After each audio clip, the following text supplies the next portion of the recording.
Aged care fees are very confusing and complex. So it's not surprising that many people struggle to understand how this applies to their situation and what the options are and how this changes the fees and any pension that they may be entitled to receive.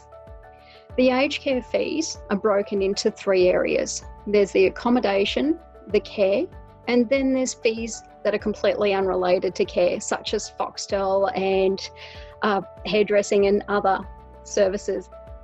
Families are often worried, thinking that they need to pay for the accommodation, and this is often several $100,000.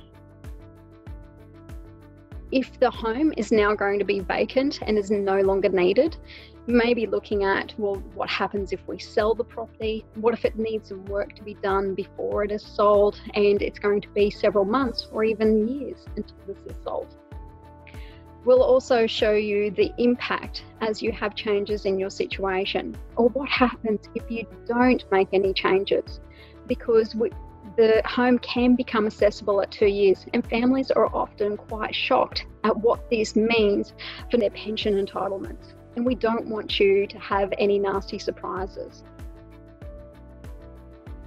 There's also pension entitlements. We often see self-funded retirees who are surprised that they're now able to receive some pension and the healthcare card that comes with this, and that can have a big benefit for the medical expenses at this time.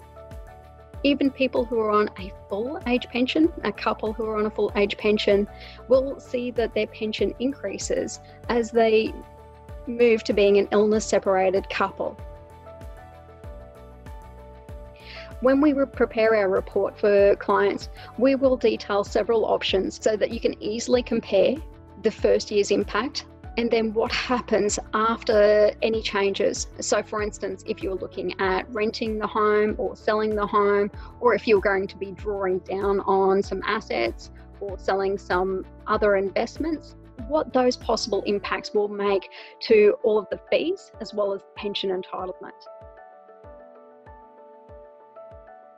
There are a lot of similarities between how the aged care fees are assessed compared to pension entitlements, but there are also some key differences. And this is very important to be aware of because this can make a huge difference later on. We show over 5 years what will be the income, what will be the expenses, and the bottom line. Is there going to be a shortfall each year? And if there is a shortfall, how long will that last?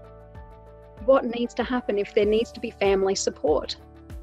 What happens if we need to look at any loans? There are so many options that we can consider, and we can help you work through each of these options and see what the impact will be both initially and in the long term.